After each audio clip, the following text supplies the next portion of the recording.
Assalamualaikum warahmatullahi wabarakatuh. Halo semuanya, salam sejahtera, salam literasi untuk kita semua. Perkenalkan, nama saya Elvida dan teman saya Salama. Kami dari sekolah SMK Negeri 7 Kaur. Pernahkah kita sejenak merenung di tengah pesatnya perkembangan teknologi dan sistem pendidikan di kota-kota besar, bagaimana nasib saudara-saudara kita yang berada di pelosok negeri?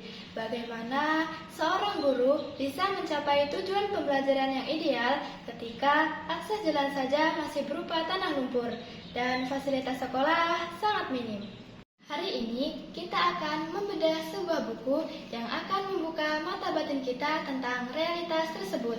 Sebuah buku yang menurut saya wajib dibaca oleh siapa saja yang peduli pada masa depan bangsa. Judulnya adalah Menyalakan Harapan di Batas Negeri dan Menembus Keterasingan Membangun Peradaban. Sebelum kita masuk lebih dalam, mari kita kenali dulu buku ini. Buku ini ditulis oleh Dr. Insinyur Herman Malik, MSc, yang diterbitkan pada tahun 2013.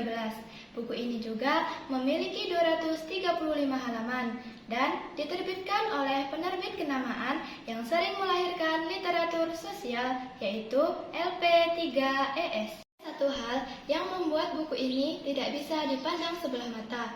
Buku ini diberikan pengantar langsung oleh dua tokoh strategis pada masanya, yaitu Profesor Dr. Muhammad Nuh-Dea yang saat itu menjabat sebagai Menteri Pendidikan dan Kebudayaan, serta Dr. Insinyur H.A. Helmi Faisal Zaini selaku Menteri Pembangunan Daerah Tertinggal.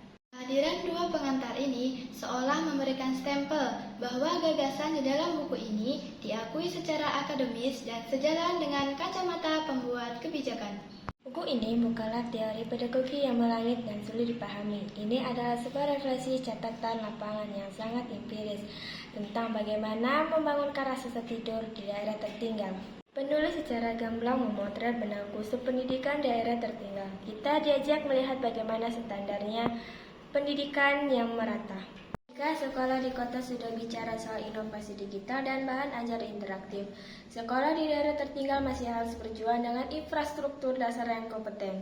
Belum lagi tantangan sosial, ekonomi, dan sebagai masyarakat setempat membantu orang tua di ladang jauh lebih realistis daripada duduk di bangku sekolah. Buku ini banyak menyoroti bagaimana menyesuaikan kurikulum dan evaluasi pembelajaran harus dilakukan agar relevan dengan kearifan lokal. Pendekatan pengajaran tidak bisa sekadar memaksakan standar pusat, melainkan harus adaptif. Terus menjabarkan perlunya sinergi antara pemerintah daerah, masyarakat, dan para pendidik untuk menciptakan sistem evaluasi dan pengembangan bahan ajar yang kontekstual sehingga anak-anak daerah tetap bisa memiliki gaya sayang merata. Apa sih kelebihan dan kekurangan buku ini? Kelebihan utamanya sangat jelas. Buku ini berbasis data faktual dan pengalaman nyata. Solusi yang ditawarkan sangat membumi bagi para pendidik yang ingin memahami esensi didikasi. Namun, untuk kekurangan, karena buku ini mengambil lokus spesifik di Kabupaten Kaur Bengkulu, beberapa pendekatan mungkin tidak bisa langsung di-copy-paste ke daerah tertinggal lainnya.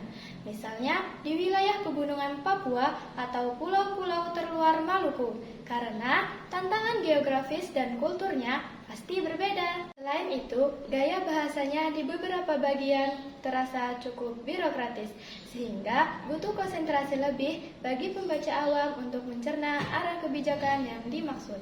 Karena itu, kami sangat merekomendasikan buku ini yang berjudul Menyalakan Harapan di Batas Negeri dan Menembus Keterasingan Membangun Peradaban.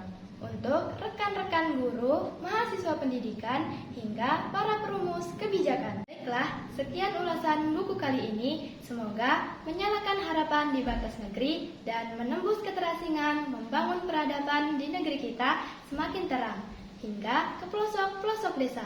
Terima kasih dan sampai jumpa. Dadah!